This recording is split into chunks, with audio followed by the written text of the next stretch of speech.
그러니까 예전에 정시 파이터라는 아이들이 학교 안 나오고 공부를 했었거든요. 그냥 무단 결석하고 수능은 잘 볼지 모르나 졸업을 못하게 되는 일이 이제 생기는 거죠. 맞아요. 게다가 더 큰 문제는 뭐냐면 수학 같은 경우에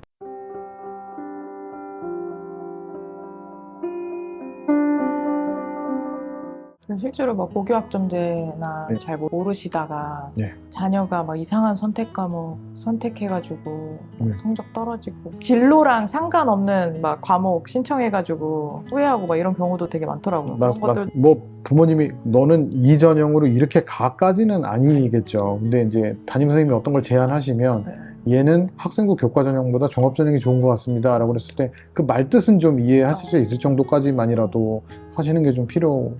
그러니까 각 전형의 성격들은 좀 기억을 하고 있으시는 게 좋습니다. 입시 설명회, 학부모 대상 입시 설명회를 하면은 처음부터 다 설명해 드려야 되는 경우들이 많거든요. 저 수시는 6번 써야 되고요. 여기서부터 시작을 해야 되는 경우가 많은데 그런 설명회라도 많이 들어보시는 게 필요합니다. 초등학교 때는 교육과정을 보고 우리 아이가 연산을 잘하는지 이런 걸 따져보실 거고, 중학교 때는 뭐 교육과정도 보시고 이런저런 준비도 하실 텐데, 고등학교 오시면 사실은 도와줄 수 있는 게 없거든요. 교육과정을 본다고 해서 그때 입시 준비를 빨리빨리 해놓으시는 게 좋은 상황입니다. 많이 들으면 들으실수록 좋습니다.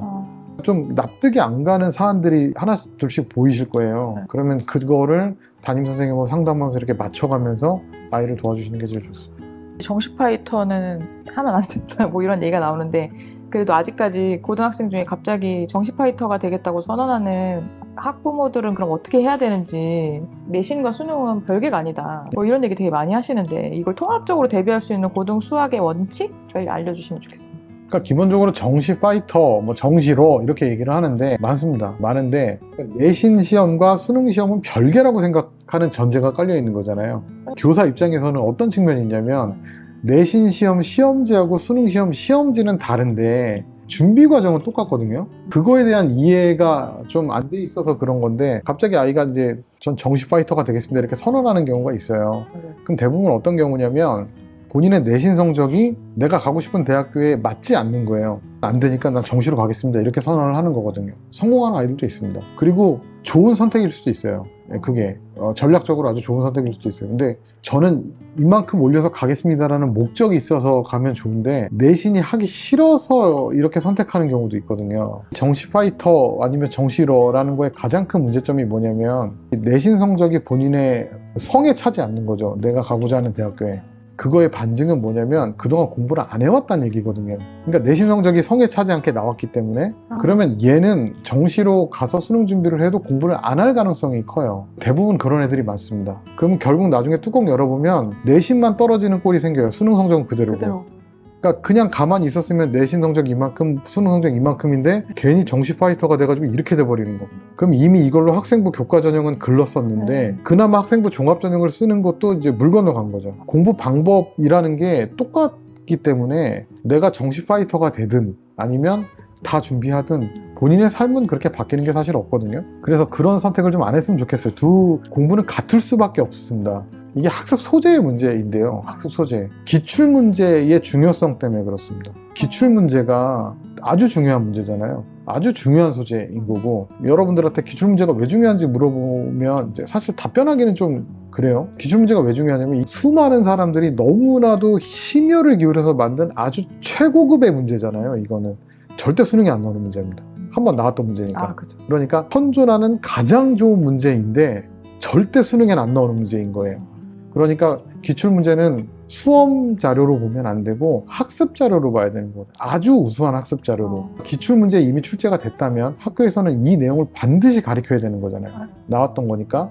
선생님들도 가장 많이 참고하는 자료고, 선생님들이 시험 문제를 내실 때 수업 소재를 선정할 때도 가장 많이 참고하는 자료고, 학생들한테는 가장 좋은 문제풀이 도구고, 이제 아이들한테 그렇게 하는 거죠. 내신 시험 준비할 때 제일 먼저 봐야 되는 게 뭔 것 같아?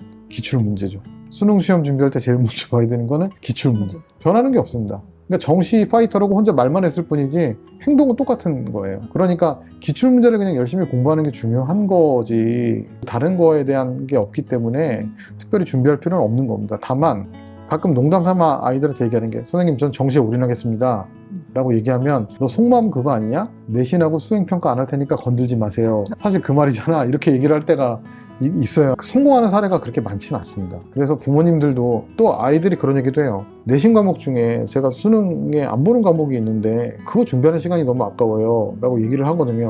근데 사실 평소에 그렇게 많이 준비하지도 않습니다. 그리고 특히 학생부 종합전형은 얼마나 올라갔는지도 굉장히 중요하게 보고 있기 때문에 끝까지 내신을 포기하지 않는 게 가장 좋은 방법이지 않을까. 그래서 좀 말리는 게 좋지 않나 라고 생각이 들 때가 있습니다. 고교학점제가 이제 본격적으로 시행되면서 여러 가지 변화가 생겼는데요. 이러한 변화 때문에 내신의 영향력이 약해지는 거 아니냐 뭐 이런 얘기도 많이 나오는데 주의해야 할 점과 그리고 1등급을 얻기 위한 핵심 공부법을 알려주시면 좋겠습니다. 고교학점제 도입이 되고 그러면서 내신 성적이 5등급제로 바뀌고 수능의 체제가 수학 같은 경우에 선택 과목 체제에서 공통 과목 체제로 바뀌면서 크나큰 변화가 일어났죠. 근데 고교학점제가 일어나기 이전 시대부터 계속 교육에 관심이 있던 사람들한테는 변화인데 지금 1학년은 그냥 입학하니까 고교학점제였기 때문에 변한 게 없는 거거든요, 사실은. 이 학생들한테는 어떻게 얘기하는 게 옳은 거냐. 이미 거기를 경험해 본 사람들한테는 변하잖아요. 그래서 정말 조심해야 되는 건 뭐냐면 고교학점제 이전에 있었던 입시에 대한 조언들이 적용되지 않을 가능성이 큽니다.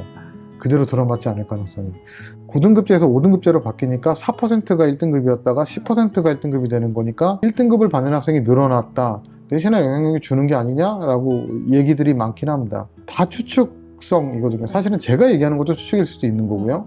입시는 상대평가인 겁니다. 그러면 지금 전국에서 10% 학생들이 1등급을 받기 때문에 1등급을 받는 인원수가 늘어나는 거잖아요. 그러면 학생부 교과 전형의 입장에서는 동점자가 늘어나는 겁니다. 거기서 하나라도 삐끗해버리면 이제 복구할 방법이 없어지는 거죠. 그래서 1등급의 인원수는 늘지만 절대 실수하지 말아야 되는 1등급의 폭이 넓어. 그렇다고 아이들이 마음이 편하진 않거든요. 왜냐면 내가 뭐 하나라도 실수해서 2등급으로 떨어져 버리면 동점자가 많게 되면 확 밀려나는 일이 생기는 거예요. 내신 준비가 예전하고 다르게 그럼 좀 편하게 준비해도 되겠네라는 측면은 아니라는 겁니다. 그래서 그런 문제가 하나 있고요. 학생부 종합전형 입장에서 본다면 고교 학점제니까 본인이 선택을 하잖아요. 그럼 예전에는 자 이거 중에 선택해라고 선택 과목으로 갔는데 이제 자기 진로 적성에 맞게 선택을 하는 거기 때문에 앞으로 어떤 일이 펼쳐질 가능성이 크냐면 정말 그 과목에 관심이 있고 흥미가 있는 아이들이 선택할 가능성이 크거든요. 그러면 예전보다 그 과목을 열심히 할 가능성이 커지는 거죠. 그러면 이른바 우리가 얘기하는 스펙이라고 하는 활동 내역들이 상향 평준화될 가능성이 있습니다. 학교 생활을 정말 열심히 더 해야 되는 거겠죠. 자료 준비하거나 발표하는 것도 관심이 많은 아이들이 있으니까. 게다가 학점의 기준이 예전에는 점수였는데 점수에다 출결까지 되는 거예요. 그러니까 예전에 정시 파이터라는 아이들이 학교 안 나오고 공부를 했었거든요. 그냥 무단 결석하고. 수능은 잘 볼지 모르나 졸업을 못하게 되는 일이 이제 생기는 거죠. 맞아요. 게다가 더 큰 문제는 뭐냐면 수학 같은 경우에 예전에는 미적분, 기하, 확률과 통계 중에 선택 한 과목이었는데 확률과 통계 한 과목을 선택하지 않습니까? 대학교 입장에서는 수능 수학 점수를 보고 얘가 수학을 잘하는지는 알겠는데 미적분과 기하를 잘하는지에 대한 능력을 알 수가 없습니다. 자연계 미적분 아니면 기하적인 능력이 있는지를 알고 싶을 거 아닙니까? 뭘로 해야 되겠어요? 내신밖에 없습니다. 과목에서 어떤 활동을 했는지, 어떤 세특을 했는지, 아니면 대학별로 대학별 고사가 나올 가능성도 굉장히 농후하고요. 그러니 학교 생활을 대단히 열심히 해야 될 환경이 펼쳐진 상황이죠, 지금. 등급이 넓어지면서 부담이 줄었다라는 거는 제가 보기에는 맞지 않는 얘기고 1등급을 받을 가능성이 넓어졌다고 해서 애들의 공부량이 줄지는 않을 겁니다. 그래서 똑같은 상황이 펼쳐질 거고요. 또 수능 수학의 입장에서도 시험 범위가 좀 쉬워진 겁니다. 확률과 통계가 제일 쉬운 과목이었기 때문에 수능이 쉬워지지 않을까라고 생각을 하긴 하는데 지속적으로 말씀드린 건 뭐냐면 수능 시험은 통계치가 중요한 시험이거든요. 아주 교육과정에 적합한 문제를 세상에 내보내는 것도 목적이 되겠지만 얘는 선발 기능을 해야 되거든요. 그러면 확률과 통계 가지고 무슨 등급을 나눠야 됩니다. 그럼 어려워질 수는 있는 거죠. 근데 확률과 통계의 문제점이 뭐냐면 미적분이나 기하는 계산에서 나온 결과잖아요. 확률과 통계의 과목의 특성이 개수를 구하시오 이런 게 많습니다. 그러니까 내가 구하다가 뭐 하나 잘못해서 빠뜨리거나 이만큼밖에 실수하지 않았는데 4점이 날아가는 일이 생겨서 정말 면밀히 공부해야 되는, 근데 그게 또 고난도로 가버리면 그러니까 공부량이 줄었다라고 보기도 쉽지 않을 것 같아서 정말 공부를 열심히 해야 되는 시기가 오지 않았나 라는 생각이 좀 들곤 있습니다. 그러니까 학생도 처음이고 교사도 처음이고 뭐 대학처럼 자기가 이렇게 듣고 싶은 거 듣고 막 이래야 되는 거 아니에요? 선택해가지고. 그러니까 그나마 1학년 때는 대부분 공통 과목들이 많으니까 괜찮은데 이제 이 아이들이 선택하게 해줘야 되거든요. 그럼 근데 또 듣고 싶은 거 막 들으면 안 되는 게 대학교에서 좀 권고하는 과목들도 있고 하기 때문에 그걸 또 맞춰줘야 돼서 좀 힘든 상황. 근데 그게 또 제도가 잘못됐냐라는 측면은 아닌 것 같고요. 제도의 초기 도입 단계이기 때문에 생길 수 있는 뭐 당연한 어떤 혼란 이런 거일 수는 있을 것 같습니다. 빗대어 설명하자면 가끔 아이들이 와서 선생님 제가 수학 3등급인데 2등급으로 올릴 수 있습니다 이렇게 얘기를 해요. 그게 얼마나 이상한 얘기냐면 절대평가랑 상대평가가 있잖아요. 자기 유리할 때 막 갖다 쓰는 거거든요 지금. 그러니까 3등급에서 2등급으로 올리려면 얘만 잘 보면 안 돼요. 친구들이 망쳐줘야 되잖아요. 초등학생이 엄마 나 받아쓰기 60점 맞았는데 80점 맞을게는 가능하죠. 그쵸. 절대평가니까. 근데 상대평가는 그게 안 되잖아요. 이 기준도 똑같은 것 같아요. 고교학점제의 학습량이 준 건 절대평가의 기준으로는 줄어든 게 맞는데 그걸 그대로 입시에 대입하는 순간 상대평가가 돼버리기 때문에 그건 또 다른 문제일 수 있어서 입시를 준비하는 측면에서는 보다 더 열심히 준비할 필요는 있을 것 같습니다. 공교육 교사 입장에서는 되게 잘만 정착되면 좋은 제도라고 생각하시거든요. 저는 나쁘지 않다고 생각합니다. 그러니까 생기부가 되게 중요해지겠네요. 그러니까 생활기록부 측면에서도 예전에 이제 그런 학생들이 있었어요. 3학년이 돼서 공부 부담도 좀 적고 내신 따기도 쉬운 과목들을 선택하는 경우들이 있었어요. 고교학점제에서는 이 과목의 선택의 이유까지 보기 때문에 그런 과목을 무작정 선택할 수는 없어지는 거죠. 고1 때부터 그러면 자기가 원하는 학과? 아니면 희망하는 학과가 약간 그림이 있어야지. 꼭 하고 싶었던 얘기 중에 하나 있는데 네. 뭐냐면 입시에 대해서 굉장한 오해가 있기는 해요.